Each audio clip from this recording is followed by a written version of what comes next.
기도하겠습니다. 하나님 아버지, 오늘도 주의 음성을 듣습니다. 주님 말씀하여 주시옵소서.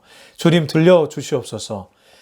내 귓가에 들려오는 어떠한 소리보다 하나님의 음성에 먼저 민감하게 반응한 자가 되게 하여 주옵소서. 예수님의 이름으로 기도합니다. 아멘. 네, 오늘은 고린도전서 15장 35절에서 49절까지의 말씀입니다. 고린도전서 15장 35절에서 49절을 같이 읽겠습니다.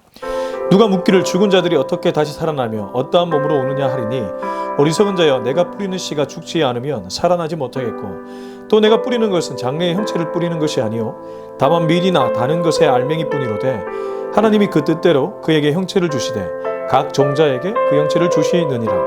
육체는 다 같은 육체가 아니니, 하나는 사람의 육체요, 하나는 짐승의 육체요, 하나는 새의 육체요, 하나는 물고기의 육체라. 하늘에 속한 형체가 있고 형체도 있고 땅에 속한 형체도 있으나, 하늘에 속한 것의 영광이 따로 있고 땅에 속한 것의 영광이 따로 있으니, 해의 영광이 다르고 달의 영광이 다르며 별의 영광도 다른데 별과 별의 영광이 다르도다. 죽은 자의 부활도 그와 같으니, 썩을 것으로 심고 썩지 아니할 것으로 다시 살아나며, 욕된 것으로 심고 영광스러운 것으로 다시 살아나며, 약한 것으로 심고 강한 것으로 다시 살아나며, 육의 몸으로 심고 신령한 몸으로 다시 살아나나니, 육의 몸이 있은즉 또 영의 몸도 있느니라. 기록된 바 첫사람 아담은 생령이 되었다 함과 같이 마지막 아담은 살려주는 영이 되었나니, 그러나 먼저는 신령한 사람이 아니요 육의 사람이요 그 다음에 신령한 사람이니라. 첫사람은 땅에서 났으니 흙에 속한 자이거니와, 둘째 사람은 하늘에서 나셨느니라. 물은 흙에 속한 자들은 저 흙에 속한 자와 같고, 물은 하늘에 속한 자들은 저 하늘에 속한 이와 같으니, 우리가 흙에 속한 자의 형상을 입은 것 같이 또한 하늘에 속한 이의 형상을 입으리라. 아멘. 네, 오늘은 고린도전서 15장 35절에서 49절까지의 말씀입니다. 오늘 말씀을 읽다가 과거 저에게 어떤 성도님이 던졌던 질문이 떠올랐습니다. 그분은 제게 이런 얘기를 하셨습니다. 목사님, 사람이 죽으면 부활하는 것은 알겠는데 부활한 육체의 모습은 어떠합니까? 도대체 어떠한 모습으로 부활합니까? 이를테면 어린아이의 모습입니까? 청년 때의 모습입니까? 중년입니까? 그도 아니면 노년 때의 모습입니까? 궁금한 것이죠. 부활도 이해되지 않고 부활한 육체의 모습도 잘 이해되지 않는 것이죠. 이것이 인간입니다. 목사라고 정확한 대답을 어떻게 드릴 수 있겠습니까? 다만 성경이 얘기하는 부분을 얘기하는 것이 목사의 책임인 줄로 압니다. 그때 저는 빌립보서 말씀으로 그분에게 답을 드렸던 기억이 납니다. 신령한 형체의 모습으로 부활한다는 것이죠.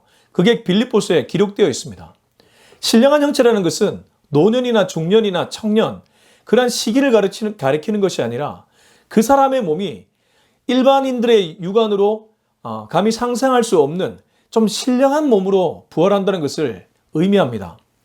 다행히도 고린도 교인들 사이에도 이러한 질문이 있었고, 바울은 그들에게 대답을 해주고 있습니다. 오늘 15장 35절에 보면 그들이 이렇게 얘기합니다. 누가 묻기를 죽은 자들이 어떻게 다시 살아나며 어떠한 몸으로 오느냐 하리니.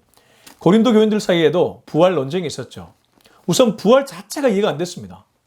아니, 사람이 어떻게 다시 살아날 수 있지?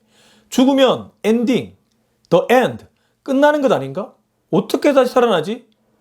인간의 이성으로 이해되지 않는 영역의 일이었던 것이죠. 지금 시대도 과학을 신봉하는 분들에게는 부활 자체가 넌센스일 겁니다. 일어날 수 없는 일이죠. 호흡이 끊어지고 심장이 멈췄는데 어떻게 다시 사람이 살아날 수 있는가? 근데 성경은 부활을 얘기합니다. 우선 죽은 나사로가 죽은 지 나흘 만에 다시 살아났습니다. 예수님이 그를 살리셨습니다. 이거를 일컬어 부활이 아니라 소생이라고 합니다. 이런 임사체험 후에 기적같이 다시 살아나신 분들이 간혹 있습니다. 근데 예수님은 진짜 3일 만에 부활하셨습니다. 왜 나사로는 소생이고 예수님은 부활인가? 예수님은 부활하신 후에 영원히 죽지 않는 육체를 입으셨기 때문입니다. 근데 나사로는 소생했지만 아마 시간이 흘러서 죽었을 것입니다. 그게 기록되지 않았을 뿐이지 충분히 우리가 추론할 수 있죠.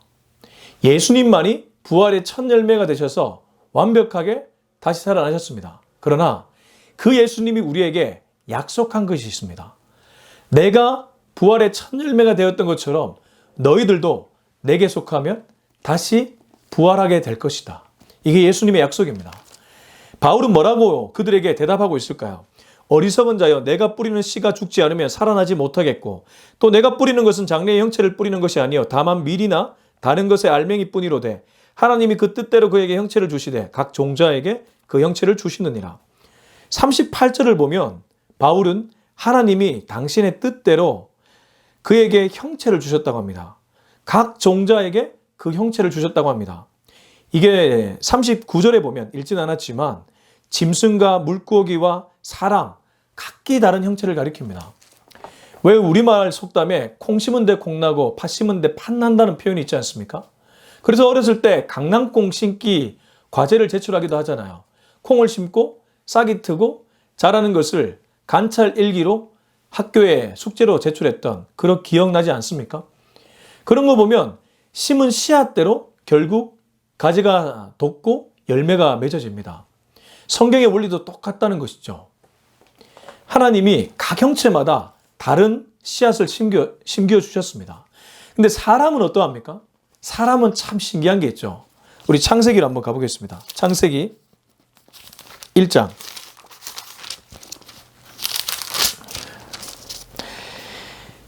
(27절) 말씀을 같이 한번 읽겠습니다. 하나님이 자기 형상 곧 하나님의 형상대로 사람을 창조하시되 남자와 여자를 창조하시고. 다시 돌아오겠습니다. 그러면 물고기는 물고기의 형상대로 신김을 받았습니다. 새는 새의 형상대로 신김을 받았습니다. 인간은 인간의 형상대로 신김을 받았는데 창세기 1장 27절에 따르면 누구의 형상으로 신김을 받았습니까? 신의 형상입니다. 하나님의 형상이 우리 안에 씨앗으로 심겨졌다는 뜻입니다. 그래서 바울은 하나님이 39절 다시 한번 읽으면 38절 하나님이 그 뜻대로 그에게 형체를 주시되 각 종자에게 그 형체를 주셨다. 이건 창조 때에 이미 그 형체가 결정되었으며 하나님이 당신의 뜻대로 그 일을 결정하셨음을 의미하는 것입니다. 하나님의 섭리이고 하나님의 창조 역사입니다. 36절 거슬러 올라가서 어리석은 자여, 내가 뿌리는 씨가 죽지 않으면 살아나지 못하겠고, 결국 죽어야지, 하늘의 밀알이 땅에 떨어져 죽어야지 수많은 열매가 맺어지는 것처럼 부활이라는 것도 우리의 육신의 연한이 끝나야지 결국 이루어질 일일 것입니다. 물론 이런 거는 있습니다. 마지막 때가 내가 살아 생전에 일어나면 공중휴거가 일어납니다. 이게 무슨 말이냐면 오해하면 안 되는데, 우리가 사는 시대에 만약 예수님이 재림하면 내가 육체가 살아있잖아요. 그런 상태는 성경을 보면 공중휴거입니다. 그래서 뭐 휴거 이런 얘기를 하는 이단들도 있는데, 그런 휴거가 아니라 예수님이 다시 오시는 그날이 바로 공중으로 들림받는 날입니다. 다만 예수님이 다시 오시기 전에 죽으면 일단 육체는 땅에 심깁니다. 그러나 영혼은 그 즉시 하나님의 품에 갑니다. 이게 영혼 이분설로 영과 육이 분리되는 것이죠. 근데 예수님이 다시 오시면 우리의 육체가 살아납니다. 영육의 온전한 부활이 바로 그날 이루어진다는 것이죠. 그래서 부활은 어떤 의미에서 굉장히 신비스러운 일입니다. 예수님이 다시 오시는 날 모든 것이 결정되기 때문입니다. 믿는 사람이나 믿지 않는 사람이나 죽으면 한 줌 재로 변해 뿌려지게 됩니다. 우리가 왜 유골함으로 뼈가루를 이렇게 받아오지 않습니까? 그렇게 해서 뭐 낙골당에 두기도 하고 또 바다에 뿌리기도 하고 산에 뿌리기도 하지 않습니까? 그렇게 뿌려집니다. 흙으로 돌아간다는 뜻입니다. 그러나 우리의 영혼은 그 즉시 하나님 품으로 갑니다. 예수님을 구주로 고백하는 모든 사람들은 그 즉시 하나님의 품으로 가게 된다는 뜻이죠. 그리고 예수님이 다시 오시는 심판의 날에 우리가 그렇게 뿌려졌던 흙으로 돌아갔던 육체가 다시 온전하게 부활한다는 뜻입니다. 그래서 바울은 36절 네가 뿌리는 씨가 죽지 않으면 살아나지 못하겠고 결국 죽어야지 부활이라는 일이 일어난다는 것이죠. 37절 또 내가 뿌리는 것은 장래의 형체를 뿌리는 것이 아니요 다만 밀이나 다른 것의 알맹이 뿐이로되. 결국 이 알맹이라는 것은 하나님이 심겨둔 씨앗을 가리킵니다. 그 씨앗을 심는 일이 죽음이고 나중에 일어날 부활이라는 것이죠. 39절. 육체는 다 같은 육체가 아니니 하나는 사람의 육체요, 하나는 짐승의 육체요, 하나는 새의 육체요, 하나는 물고기의 육체라. 하늘에 속한 형체도 있고 땅에 속한 형체도 있으나 하늘에 속한 것의 영광이 따로 있고 땅에 속한 것의 영광이 따로 있으니 해의 영광이 다르고 달의 영광이 다르며 별의 영광도 다른데 별과 별의 영광이 다르도다.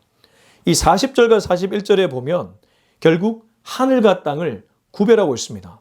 하늘에 속한 형체도 있지만 땅에 속한 형체도 있다고 하고 하늘의 영광과 땅의 영광이 각각 다르다고 얘기합니다.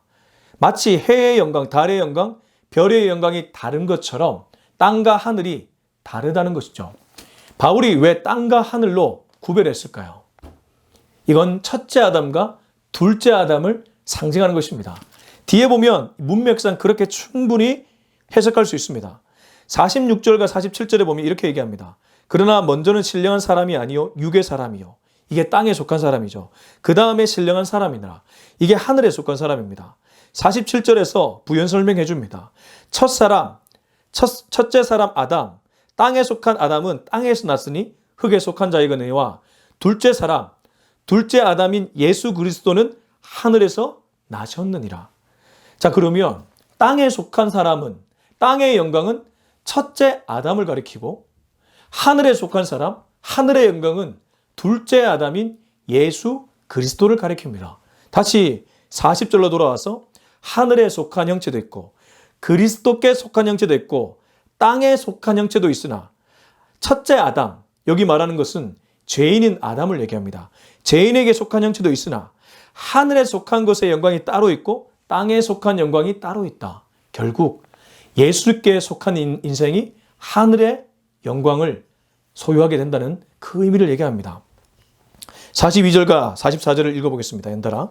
죽은 자의 부활도 그와 같으니 썩을 것으로 심고 썩지 아니할 것으로 다시 살아나며 욕된 것으로 심고 영광스러운 것으로 다시 살아나며 약한 것으로 심고 강한 것으로 다시 살아나며 육의 몸으로 심고 신령한 몸으로 다시 살아나니 육의 몸이 있은즉 또 영의 몸도 있느니라.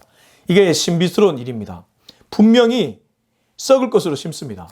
우리의 육체는 썩어 없어지지 않습니까? 근데 부활할 때는 썩지 아니할 영원한 육체로 다시 살아납니다. 욕된 것으로 심습니다.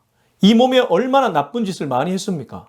살아오면서 적어도 우리는 한 번 정도 극악무도한 죄를 지었던 경험이 있습니다. 사람마다 조금 차이는 있겠지만 마음으로 생각으로 지었던 죄들이 있다는 것이죠. 그런데 그렇게 욕된 것이 심겨지지만 나중에 부활할 때는 영광스러운 것으로 다시 살아난다고 합니다. 약한 것으로 심습니다. 인간의 육체는 약합니다. 시공간의 제한을 받죠. 그리고 이 육체로 할 수 있는 능력과 권능도 제한이 있죠. 달란트가 아무리 많아도 사람들이 합쳐질 때 그 달란트가 극대화되지 혼자서 할 수 있는 거 많이 없잖아요. 결국 약한 육체입니다. 심지만 강한 것으로 다시 살아난다고 합니다. 육의 몸입니다. 마치 앞에 얘기했던 땅에 속한 자처럼 육의 몸으로 심습니다. 그런데 하늘에 속한 몸, 신령한 몸으로 다시 살아난다고 합니다. 그래서 육의 몸이 있은즉 영의 몸도 있다고 그는 얘기하고 있습니다. 그래서 이 부활에서 뗄래야 뗄 수 없는 분이 한 분 나타납니다. 예수 그리스도입니다. 예수님께 속한 인생은 욕된 것으로 심지만 신령한 것으로 다시 살아납니다. 약한 것으로 심지만 강한 것으로 다시 살아납니다. 바로 이것이 영적 원리입니다.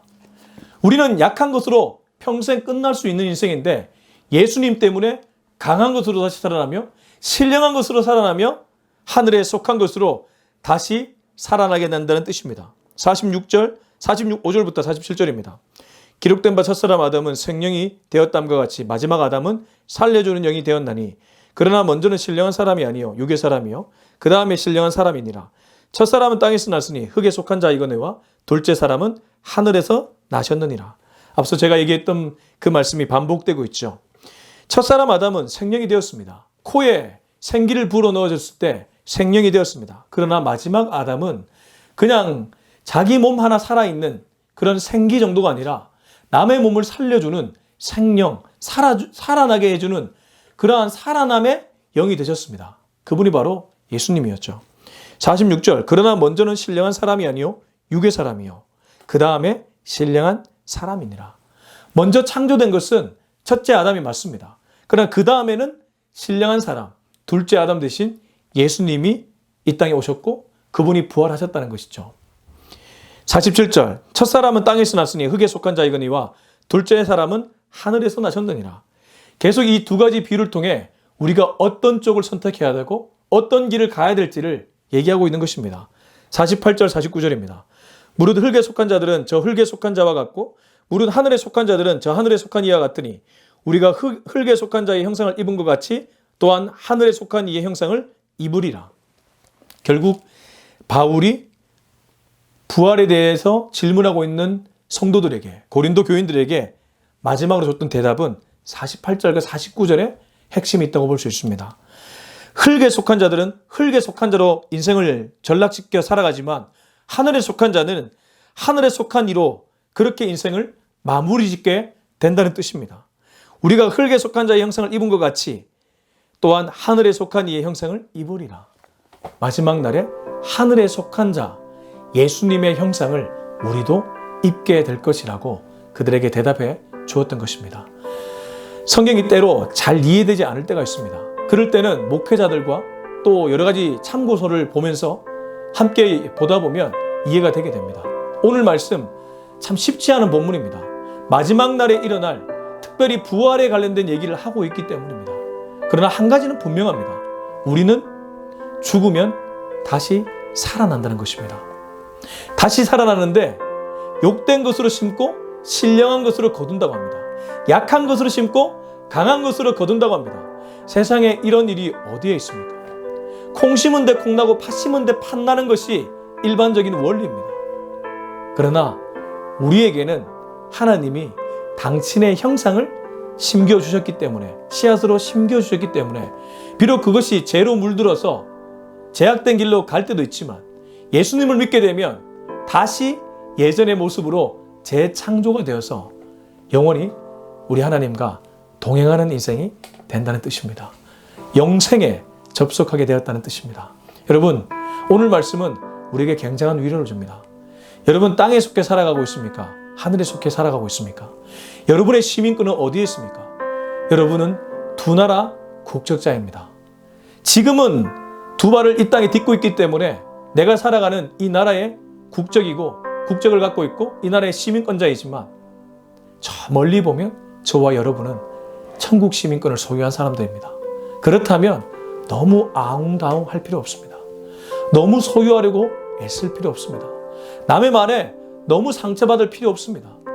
하나님이 저와 여러분의 면류관을 예비하고 있고 우리가 거할 처소를 예비하고 계시고 신령한 육체로 입혀 주실 것이기 때문입니다.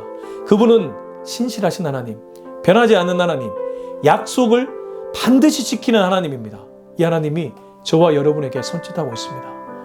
그만 마귀의 종노릇하고 속지 말라고 손짓하고 있습니다. 여러분, 사람들은 약합니다. 그래서 나로 하여금 영생의 길을 보지 못하도록 만듭니다. 하늘에 속한 형상 보지 못하도록 만듭니다. 그러나 우리 하나님은 오늘도 말씀을 통해 우리에게 그 음성을 들려주고 있습니다. 고린도 교인들이 3차원 지식 정도로 그쳤다면 우리는 눈을 뜨고 영안을 열어서 영적인 지식을 갖고 주님을 향해, 천국을 향해 뚜벅뚜벅 걸어가야 될 것입니다. 이렇게 걸어가다 보면 마지막 날 우리는 주님과 함께 부활한 육체로 손잡고 그 천국에 가게 될 것입니다. 이 은혜를 꼭 누릴 수 있는 우리 모두가 되기를 예수님의 이름으로 축원합니다. 기도하겠습니다.